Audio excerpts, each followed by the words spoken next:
tokoloba. Yeah, tokoloba. Balingi kobongisa. Le peuple congolais déterminé à gagner cette guerre qui ravage la partie est de la République démocratique du Congo. Madame, monsieur, bienvenue na émission Nabino Yaba Vérité au wapi tolobelaka makambo nyonso nabo solo nyonso. Ici, on ne sait pas couvrir, maquiller l'information ou le fait. On est là pour déclamer la vérité à voix haute. Madame, monsieur, pour ce numéro, nous vous avons reçu un analyste très pertinent, un analyste émouli. Lui, c'est Jonathan Balengi, économiste en formation, avec qui nous allons échanger autour. Il y a situation sombre, il y a Est, il y a République démocratique du Congo. On le sait bien que guerre wana et Oumeli déjà et Koli pour na koyebi sabino kutu age nangate mais ezali mukolo nangai. Donc imaginez déjà, donc beaucoup de personnes ont perdu ba vie na bango, ba bien na bango, biso ba congolais, tous allez ko perdre du jour au lendemain ba oya biso ba imboka, ba soldats, ba famille. Donc guerre wana ezali ko kota biso vraiment tinakati, mais cette fois-ci ba congolais bazali ko telemapo toyeba ko renverser guerre, toyeba ko ramener yango et si ka euti po toyeba ko faire cette fois-ci très mal na Oyazali le coup là le plus sanguinaire qui n'a jamais existé, Paul Kagame. Voilà, c'est autour de cette thématique que Torukabola Makanisina, Mwanamboka, Jonathan Balengi, à qui je m'en vais déjà dire bonjour et bienvenue sur ce plateau. Bonjour, bonjour monsieur Glody. Je suis très heureux d'être invité sur votre plateau. Aujourd'hui, c'est vraiment un honneur pour moi de participer à l'émission à Mounene et le vérité. La vérité et l'Obama, tout le monde pour éclaircir, Bandeko, Baza, MP, Namoi, flou, hein. Bazon d'ombre, belé. Et puis tout le monde a beaucoup plus, guerre numérique. À tout moment, tous un peu concentré dans le téléphone, les réseaux sociaux, nous sommes en train de... Oui, il y a les informations manipulées, fabriquées de toutes pièces et bazali ko divulguer en gros comme ça. Les consommateurs bazali vraiment vigilantés, ils en consomment sans vérifier ça perturbe un tout petit peu. Mais sinon, na arrivé na bino na monaki bozaki qui comportait déjà l'indala là. Déjà, signification dans votre traduire en comment? Oui, l'indala le signifiait, signifiait vraiment un symbole où depuis Batan Yakala, depuis nos ancêtres, et là qui sait que place wana tozana mawa, place wana tozana dei, place wana et c'est qui est makila et tangaki. Parce que vous vous souvenez avant que Toko Tsamakamou ya bato ya mindele ya kosala ba obsèque belé to bay que lorsque to komi nanda kutel so to moni présence à l'indala la dès l'entrée et la kisi qui est sengwezate parce que on a des événements heureux, on a aussi des événements malheureux. Donc l'indala elle représentait que ceux qui nous regardent ailleurs doivent connaître que en Afrique, précisément en RDC, en République démocratique du Congo, bazali na matanga ba perdre ba compatriotes na bango par rapport à la guerre oyo les a imposée par les Rwandais. Donc aujourd'hui nous devons faire face nango de sorte que la paix soit définitive et totale. Voilà, la paix doit être rétablie, réinstallée dans la partie est de la République démocratique du Congo. Alors, situation à est, on en parle tout de suite et maintenant avec monsieur Jonathan. Si on devait quand même essayer de remonter les choses na source nayango, tout comme on a guerre au et bandit déjà depuis qu'elle a 1997 déjà guerre ya est et au mais les lots ça n'est vraiment des troupeaux et commis graves. La ville de Goma est allée menacée. Wapi bakokoma na maboko ya ba ennemi. Alors aujourd'hui, déjà à Kinshasa, tout le monde a de part et d'autre, il y a des manifestations et nous condamnons avec dernière énergie bah acte où il y a qu'au détruire, il y a qu'au bébissa. Tozali wana, oui, certes, nous avons mal et Sengeli tout exprimer mécontentement Nabiso n'a qu'au marcher pacifiquement, mais pas qu'au détruire de part et d'autre. Là, nous dénonçons et nous condamnons sévèrement. Alors, revenons-en à la situation, il y a guerre, Goma, menacé, Yekuya. Déjà, Bino Bozali, beaucoup plus, Boviva P, Ndambu, ngonga na bino ndambu toton na bino ndambu ya vie bolekisa yango na este bozali vraiment le mieux placé ya ko éclaircir biso sur ba point ebele si tokoki ko remonter d'abord guerre oyo na ebandeli nango pona ko expliciter ba imboka ebandaki na ndenge nini potoko mesiko tozali.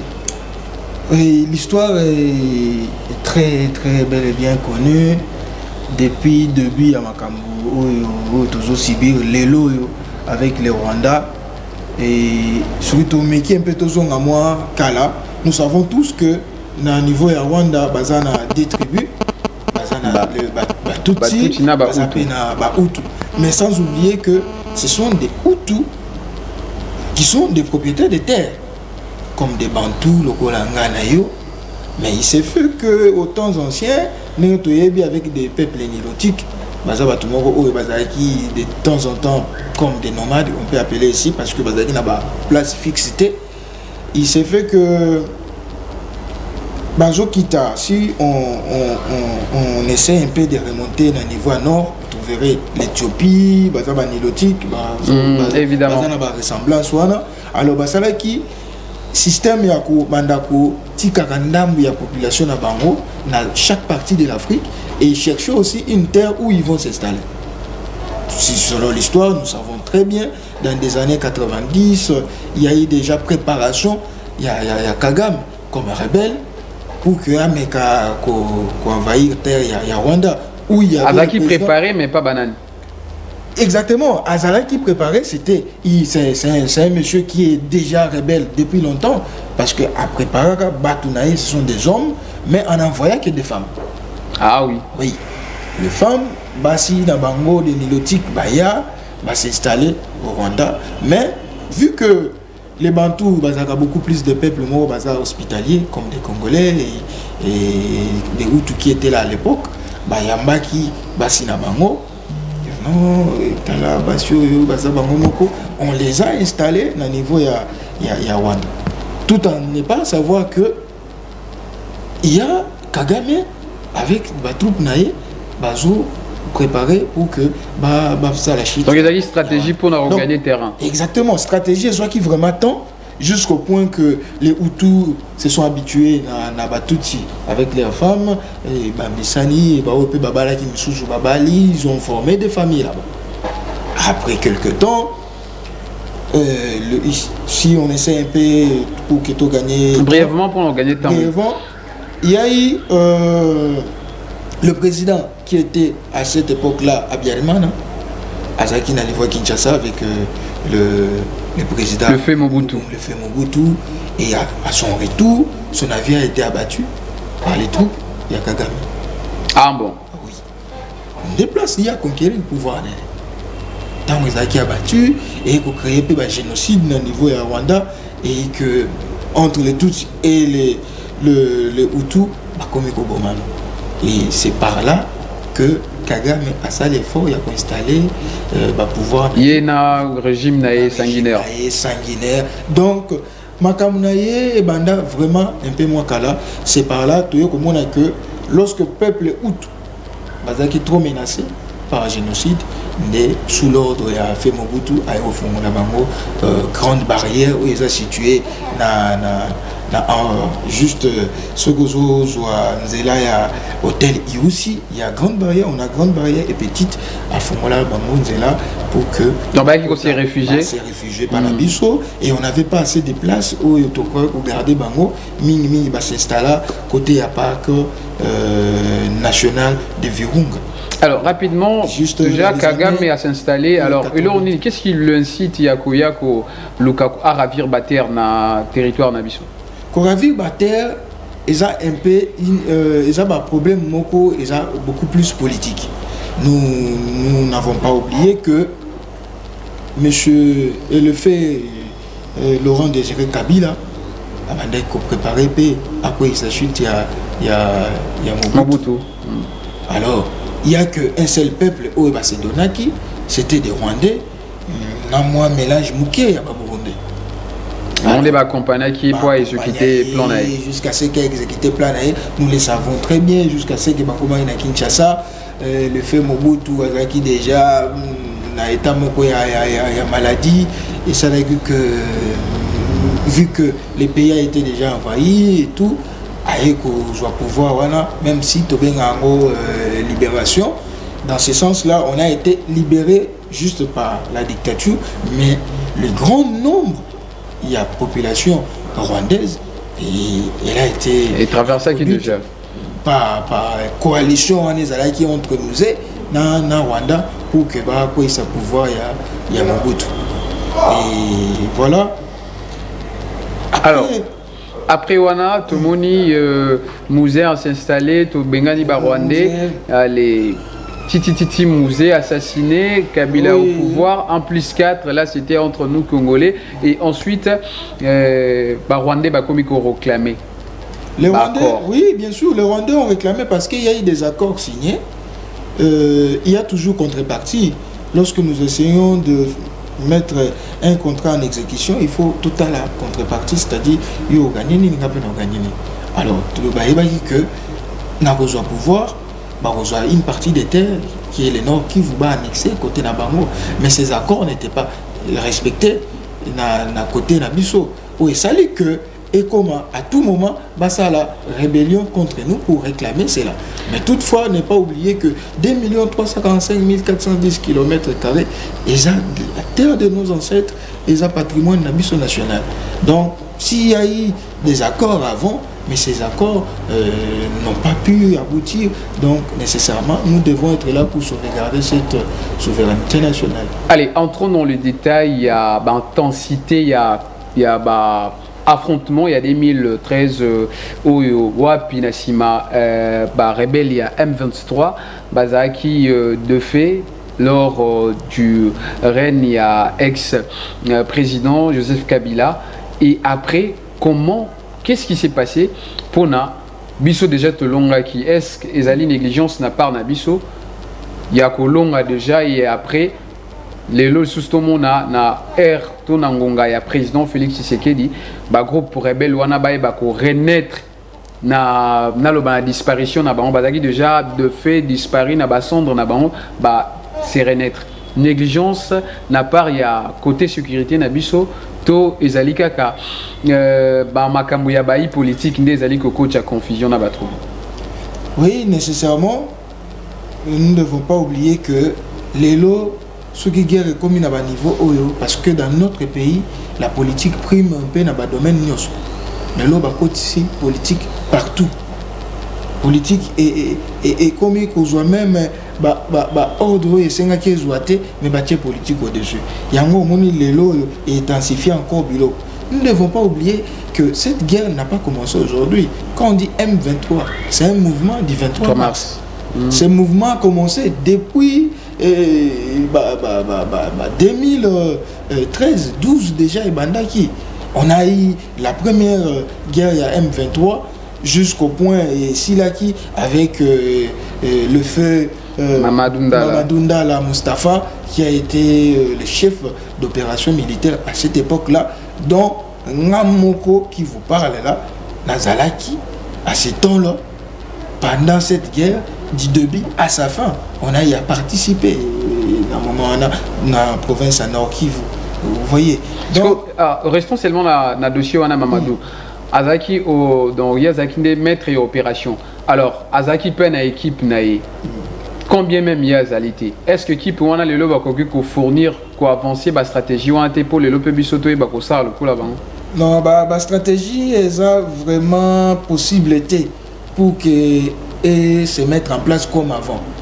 Pour nani to perdre nanu o bazalaki comme des leaders na niveau ya affrontement na niveau ya guerre.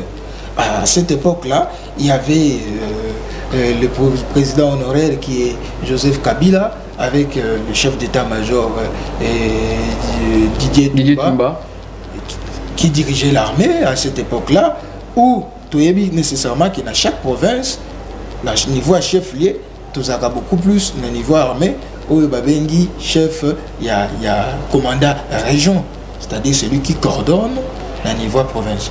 Et à cette époque-là, on avait le feu Baouma, général Baouma, qui était le commandant de la région. Il y avait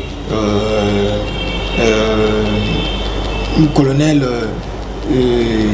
Ndala Mustafa, qui est Mamadou, était le commandant des opérations. Sans oublier mon père aussi, qui était au niveau, il y a guerre, et qui contrôlait les territoires de Rutshuru, Lelo, Nanga, Alingia, Asaka, na peuple congolais, Azo, envahir Yango. Donc, et ça juste que la stratégie au Yakala, pour tout mettre en place Lelo, et que ce soit la moins passe. Il faut tout une nouvelle stratégie parce qu'on a perdu vraiment tout Oyo Bazalaki na possession, il y a stratégie, il y a opération, il y a mener convenablement à niveau à est. On se briller qui na victoire il y a 2013 wana est-ce que ça la mon côté les lots na on se bazali ko lever les lots na dignité na niveau ya armée mon côté a yebi ko figurer parmi ba grande tête. Parmi ma grande tête, c'est vraiment difficile. Nous avions perdu bon nombre il y a soldats qui vraiment vaillants. Mon frère, monsieur Glody, Togo Sanate qui Nathan Kala, Toyebaki non premièrement sans côté tribaliste, Toyebaki qui est armé et ça qui pour équatorien. Effectivement. Okuta, Bambaka, Bambunza, Bangombe, Bangonde Bazala Yoana Bazoluka, ennemi Azawapi, tout ça. Mais aujourd'hui, tout ce tribalisme était, tout comme voilà. Mais tu perds vraiment pour mettre des stratégies aux moins passées. Parce que ces gens-là, tu perds d'une manière politique. D'une manière politique. Oui. C'est-à-dire d'une manière politique. Parce que nous devons dire la vérité à la population congolaise. Évidemment. Allez-y. Nous devons dire la vérité à la population congolaise. Guerre à Liboso. Est-ce que mort n'a pas des acquis naturels? Il n'y a aucune mort naturelle. Aucune. Ah bon? Aucune mort naturelle. Donc, au banana Mamadou. Mamadou, assisté à l'opération, à Zozonga Beni, Batumé Moutouka, Babeti Lance Rocket et Balosé Moutouka. Un commandant d'opération. Boutinele Lance Rocket pour Balosé. Après quelques temps, il y a eu des officiers au Bazar pour contrôler Massissi, Babouma Bango. Il y a eu des officiers au Bazar pour contrôler Lubero, Babouma Bango. Il y a eu des officiers au Bazar pour contrôler Rutshuru, dont mon père, qui était parmi les commandants d'opération. Et ça allait que Babouma Bango. Et Moutasuka, au moins,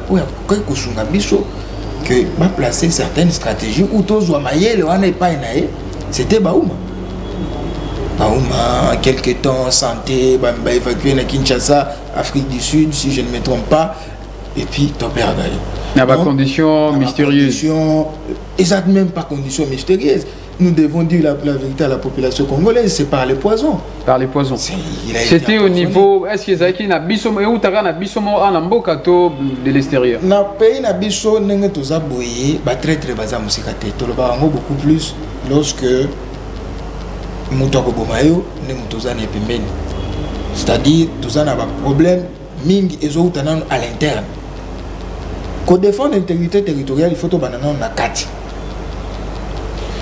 Lelo, dans la guerre à Liboso, c'était que quand ils se battaient, ceux qui vont récupérer le territoire X hors de Robima Kinshasa, en même temps, les ennemis ont continué à donc Kinshasa est petit ordre, combien même vous avancer, vous reculer. Exactement. Tant vous reculer, de Zakwa Botikeli sous mon espace à Sanini. À avancer. Est-ce que c'est pas même façon Marambozo qui est là pour ennemi comme Matina Goma? Ennemi pour le moment avec le président Tshisekedi Makamboza un peu autrement que Régis Makala. Terminons d'abord avec Régis Makala pour entamer ce que Marambo Lelo. Exactement. Donc Batu Oyo to Zala qui n'a pas Kala. où essayé que les lots ceux qui bâtir la stratégie en place que guerre ici là tous les sous na bango. Est-ce que ba naliwa na bango ba honorer ki bango na ba famille na bango ndenge segelaki? Non, naliwa na bango ba honorer été. Moi j'étais un jour na niveau à cité des sacs qui se situe à 25 km na Goma.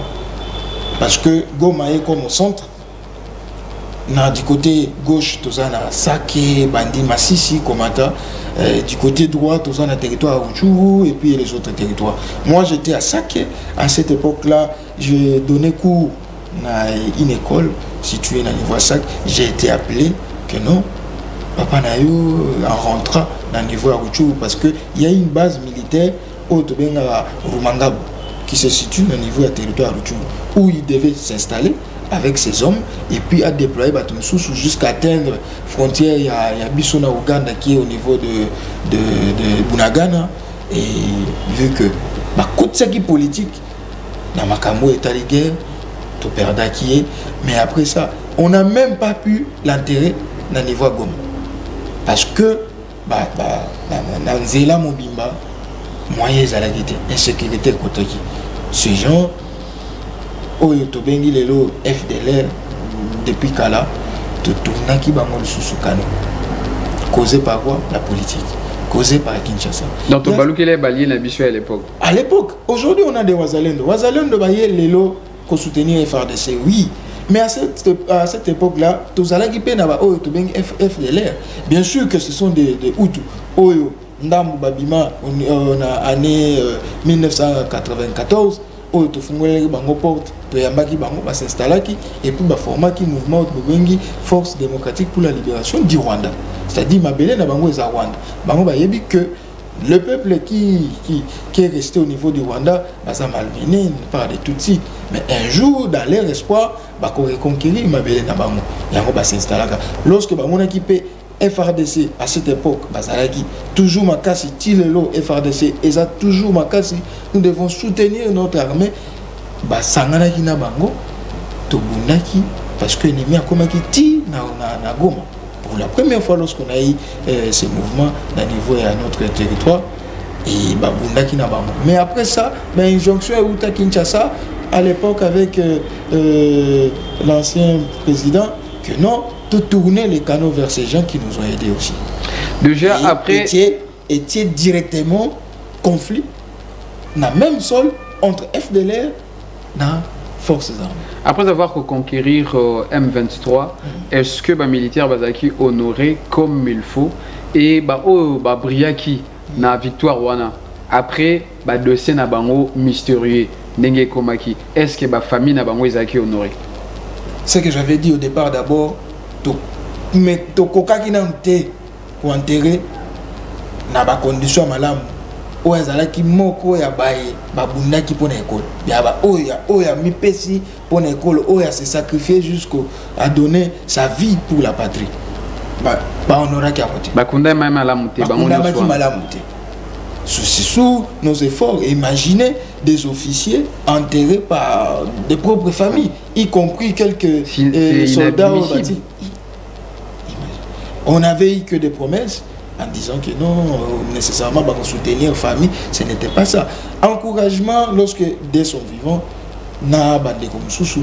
Il y a à l'époque, après, guerre, on a qui un peu ma communication, avec Kinshasa pendant 3 jours pour lutter avec l'ennemi jusqu'à ce que Saki, mais ils étaient encouragés par l'ancien président et Joseph Kabila à Komaki, à niveau Goma, et vous avez des images où vous verrez qu'il était en sylvestre noir.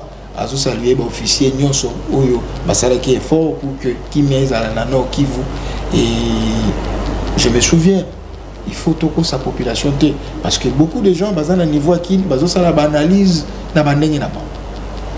Tous ces militaires avaient reçu, je m'excuse, $70 Oyo ba pesa ki bango comme prime. La Mamadou. Tant balongi et tumba. Mabongo bazwa ki pona rosepelisa bango. Mon père est arrivé na $70 na maboko. Et lorsqu'ils recevaient ça, vu que c'était solennel, population peut bazalaki, on voyait lever à tiers 70 naïe, c'était $50 avec un billet il y a $20. La poche naïe, mon fils, voilà ce que j'ai reçu comme prime d'encouragement. Après réussite, il y a guerre. Première des choses, aujourd'hui, on essaie un peu qu'on négligeait côté voilà. Mais j'aime un peu avec le régime et à l'élo, moi l'équipement Isali, qu'on a un peu de soldats à niveau de front et ça la malade. Alors, avant. Voilà, Tokangi chapitre il y a victoire wana ce que tu continues à l'élo M23 déjà Nagoma. En tant que Congolais, sentiment na yo ezali nini? Est-ce que Singeli président a déclaré déjà guerre tout le monde en a kina soulèvement de part et d'autre? Je voudrais aussi demander à l'ingénieur s'il peut nous accompagner avec les images, ça va encore amplifier ou encore marier l'image à la parole et ça va donner un autre goût. Congolais bazali déjà ko manifester devant l'ambassade il y a France, l'ambassade il y a pays mususu oyo tozali ko suspecté qu'on soupçonnait que bazali derrière ennemi nabiso arme 23. Sentiment na yo makanisi na yo ezali. Bien sûr, ndenge zawana et comme ça là vraiment malamu te parce que balobara ceux qui mosapi et je pas si les autres Mbappé gros kango, c'est-à-dire que toza vraiment na état moko où ezali très critique.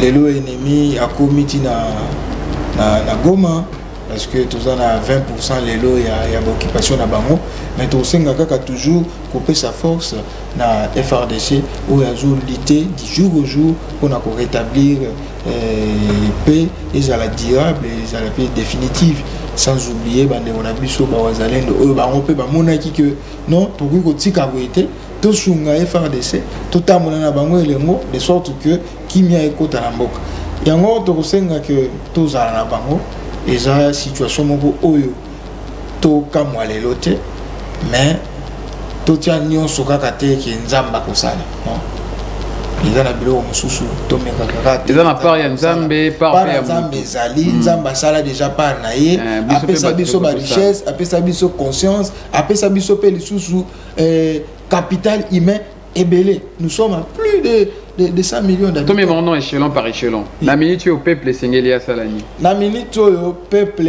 et Sengeli à se mobiliser. Place à Zali. Déjà, Mokonzambo a pensé déjà Valoan. Et c'est que, biso est aux à Kinshasa, pour soutenir les bangos, n'a qu'au marché, mais d'une manière pacifique. Et ça, c'est le cas de tout le monde à l'élo. Et à l'heure dont je vous parle, bazo kupanza ba bien, bazo kuiba, et ça vraiment mal à monter. Parce que en détruisant, toujours se faire reculer d'abord.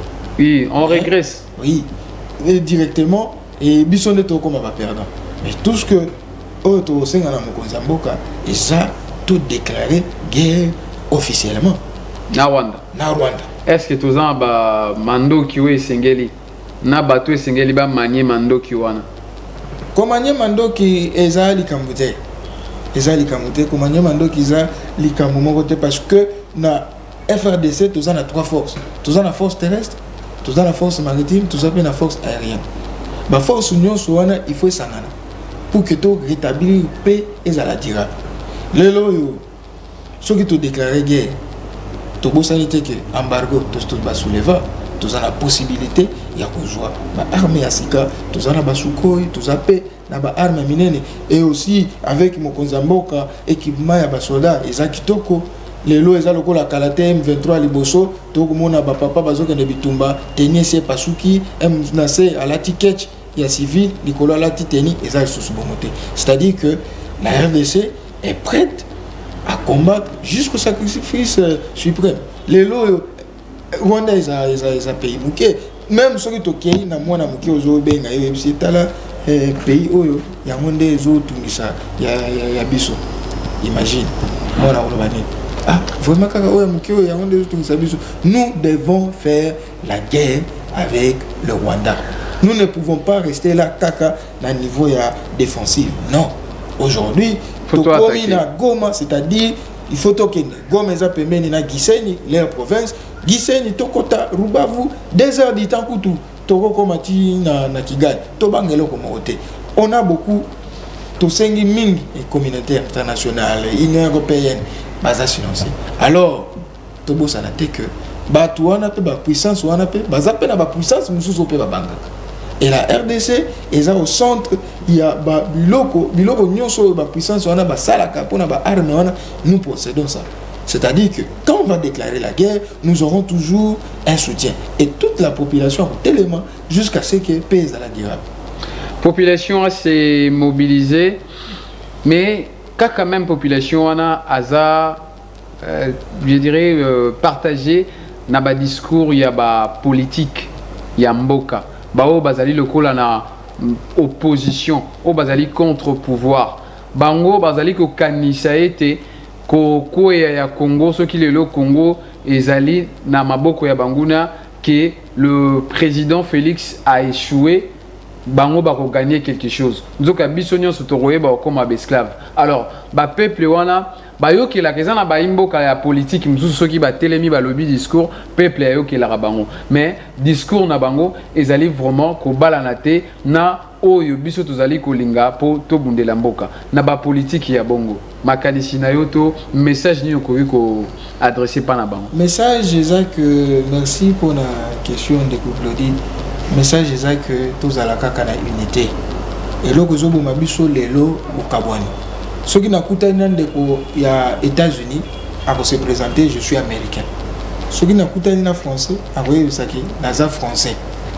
Jamais français qu'on va naza à Paris, navanda à Lyon, navanda à Montpellier, à Olobati. Mais pourquoi pas avec nous les Congolais? Ça crée déjà une division entre nous. Il y a les loyaux, Bobenga, Baluba, Bazo dirigé Boye, Bakongo, Bisokoto. Non. À ce stade, nous devons être unis. Tout sangana pour qu'ennemi à Kinemusika. Mais en état uni, qu'est-ce qui feront que les loyaux, bande comme Sousouana, Basangana, bande comme Soussou, et ça partir, il y a pas parti politique. Ma parti politique, et ça est belé. Les lots, tout ça, ceux qui n'ont plus de 1000, ceux qui plus de 800 partis politiques dans le Bok. Il y a un appel ça qui des fois peut-être, Mobutu raison, il y a un seul parti politique dans le Bok. Peut-être ceux qui paient les lots. J'assume mes propos. Togo tikalata la union sacrée qui tire les bons. L'union c'est bon limite. Oui, parce que à l'aller où vont les choses, Togo tana parti tel baza contre. Oh non, bazo zela mokonzamboka akweya. Allez-y. Mokonzamboka soki akwei soki azui. Non, ce n'est pas une charge car il y a le président de la République. C'est pour toute la nation. Nous devons être unis. Tombola écolo, na tombola écolo na couper ça, il y a information à malamu, na ba leader politique, oh bazana ba parti na bango, ba mobiliser bandeko, to ba ko sangana pour que cette unité fera la force. Sous d'autres cieux, Koloba Koza na parti politique, Torozara Union sacrée. Je sais qu'en France, Bazar a des tendances, la gauche et la droite. Aux États-Unis, le républicain et le démocrate, au moins, na sens où on est Koza bien que Koza la raka na parti moko. Tendance moko wana et causa un peu compliqué parce que opposition azawana soki azali ko jouer rôle les malamu akoyeba ko booster ko propulser pouvoir na ba action na yepo na mboka tambola malamu mais biso tellement maramna biso salemaka derrière yango to visera ba intérêt ndezali ko pesa pasi on sait pas guider sous d'autres cieux opposition a guidera pouvoir na ba revendication na mais biso awa to déviera des pouvoirs na ba revendication donc c'est un peu ça. Non, alors les lots de Claudie, au Monique, tu comme le cours on a plusieurs camps, mais na katanda moko, même na katanda ku tozakana mutu a diriger kaza papa. Est-ce que Nangongo to komi et c'est que tozana ba camp et belé to parce que l'air est grave. L'air oyo to komi, il faut to sangana. Et ça le cours na katanda ku papa azawana mais ba chambre est différente. Mwana alala kakuna, mwana alala kakuna. Et sengi to kuta na biso nyonso na salon. Toloba munguna akoti na lupango na biso nini tokosala tokozwa idée te ke mutu na kati ya chambre na ye tata kotika la ye mote na salon azobelela yo mutu oza kuna na chambre tel namoni monguna akoti na lupangu tosala boye ozala bongo te. Mais eza question ke tokutana tosolola topesa na baide nini tokosala oya kosimba ulutu oya kosimba mbeli oya kosimba boye tokimisa monguna. Exemple on appelle c'est koloba nini, l'ennemi est déjà dans notre territoire. Tozana tawana teke ngai parti oyo oya za muluba ngana kuzana muta IDPST ngana za muta MLCT. Il faut tosangana comme un seul homme jusqu'à ce que tusunga tata mokonzi ya ekolo tomeka ko kozongisa ennemi musika kaka pona goma te mais akende epai oyo ya utaki mais akende kaka epai ya utite biso pe to annexe même un jour Rwanda. Oui, tous en 26 provinces, c'est ça qui est pour Nabiso. N'a pas potentialité. Non, tous au Rwanda, pas comme ça. Annexer à Moïse et l'Omuké. Dans l'île, il faut annexer à 27 provinces. Toké pensa to installer na Rwanda, na Goma, to sangisi yango et comme ta capitale Yamibal. Alors, politique, to politicien oyo na discours na bango bazali ko porter message ya unité té. Est-ce que tu peux considérer comme traître, comme nanga déguisé? Exactement, baza traître. Parce que traître est belé, baza na niveau Kinshasa. Traître est belé, batami na politique. Muto ya kopesa ba discours ya mabe na état autokomi aza traître. Et la place de traître ezali kokufa. Prison ou douté. Peine de mort. Peine de mort. Ngana soutenir gairo kwa na makasi. Peine de mort. Il faut que tout le temps, bomie, baké pendant côté à stade de martyr. Botier wana, botier caméra, bomie, batumsus bamona pour que pèse à leçon na batumsus. Voilà. Et en même temps, sans oublier que tout élément rwandais, autre identité naie, malamouté, na niveau FRDC, quel que soit grade naie, il faut que l'on l'aille. Parmi battraître. Évidemment, dernier chapitre pour na numéro Oyozali. Relation nabiso diplomatique na grande puissance communauté internationale Angleterre, les États-Unis, France, Union Swana depuis que nous sommes agressés par le Rwanda, aucune sanction punitive, mesure punitive économique, je sais pas, même il y a domaine moboué non mais coulé la Rwanda. Donc batubele tozali ko suspecter que bazali bangonde bazali ko financer Kagame pour aïba wapi ko répondre carnage na le sol congolais. Alors nini osko biso tokoki ko sala biso ba congolais pour te comprendre déjà que déjà to identifier munguna yeyo bao bazali sima munguna bango est-ce que singeli to garder toujours ba relation to préserver ba lien na batu ya bongo ba grande puissance to esengeli na biso peut-être qu'on soit direction mususu pour le lot yebi que so bi direction mususu ozomona déjà na Orient kuna ils appellent à quelques pays oyo ba yebaka ko défier en quelque sorte ba grande puissance. Est-ce que esengeli to ça démarche wana to yeba ko envisager marge ya manœuvre mususu? Premièrement de Google to bosana te que RDC ils appellent grande puissance côté wana mais quand on peut que n'a pas valeur, on a qui est grande puissance. Parce que tous ces pays dont nous faisons allusion, les États-Unis, la France, l'Union européenne, la communauté internationale, bazawana bako sepelate, bako linga ba intérêt na bango ko yate et ces intérêts ils en a RDC. Parce qu'avec potentialité naturelle haute aux anango, bango bako lukaka kaba déstabiliser RDC pour que na niveau de guerre on a pas profiter bazo. Biso moko tozomona que réponse exacte. Et qu'est-ce que nous devons faire? Exact que premièrement, il y a que Zwana nous mesure pas nabiso. Mesure pas nabiso exact que ça la guerre na bango. On a toujours dit la patrie ou la mort. Pourquoi ils ont la slogan? Ils ont la slogan te. Batu oyo wana atatuki. Soki bango bazana ba arme yango eleki biso. Makila ya bana Congo bakufa. Ndamba kutika. Mais malamu osenga que kimia ezala. Tout s'est soulevé, tout ça la gueule. Et lorsque Soki Bango, Bazab réellement, Nassima ya Rwanda, Baya, Basangana. Mais sans oublier, Bandeko ya BRICS Bazali, Bandeko ya Chine, Bazali, Oyo Tuzana Bango d'une manière diplomatique, Barotika Pebisote, Bakosunga Pebiso, Soki Bango Balinko intervenir que le monde entier est monde.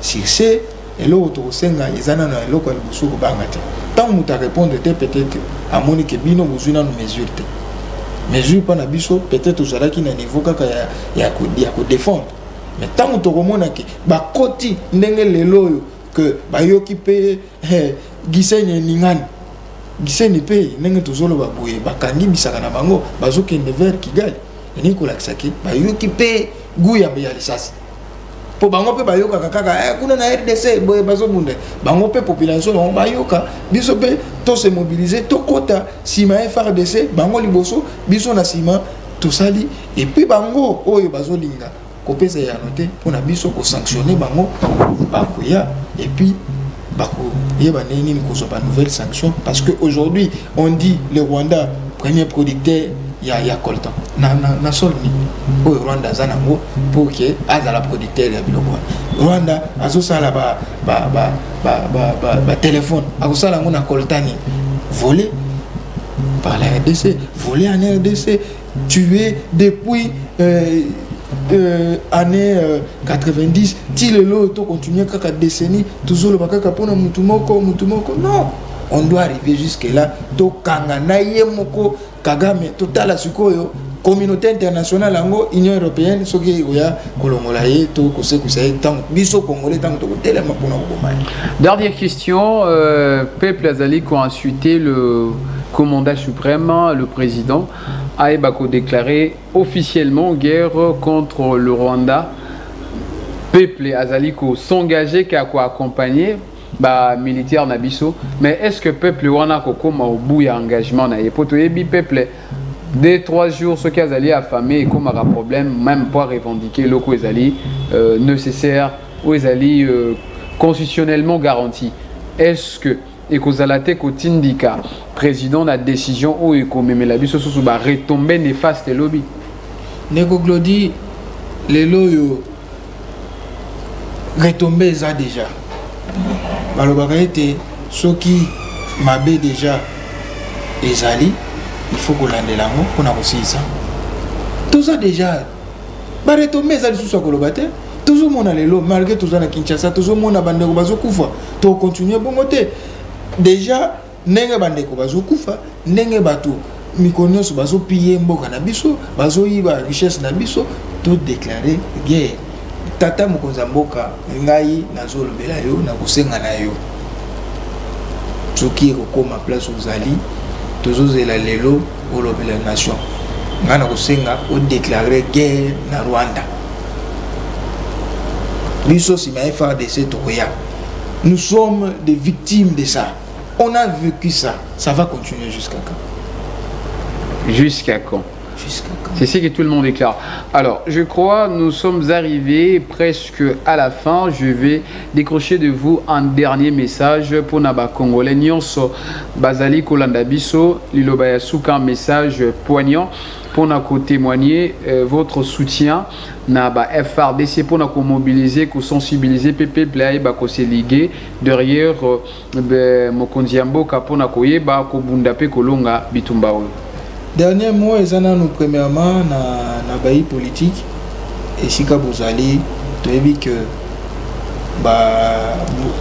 au Italie kolia ya ba militaire kuna isika bazali et utaka mingi na maboko na bango nde basinyaka ko baza ba politicien bazala vraiment na conscience ya mboka tango azui paquet moko o eza destiné pour ekende Nord Kivu pour sunga ba militaire asala ngopenga na kutosa mibeko na kusa komisango à sa destination pour que sunga pe ba oyo bazali kuna na guerre bakoka ko survenir bazala na kunzalate pour que babunda malamu parce que lelo yo détournement pe ekomi makasi yango ekosala pe que mutu tango azana guerre kuna koto azoka famille pe ezana pasi aobunda malamu te koto ana ba mekempe ko améliorer ba condition mususu surtout na ba oyo bazana na champ de bataille et kosala ba famille na bango ekopesa pe bango susu makasi mingi embargo eza déjà levé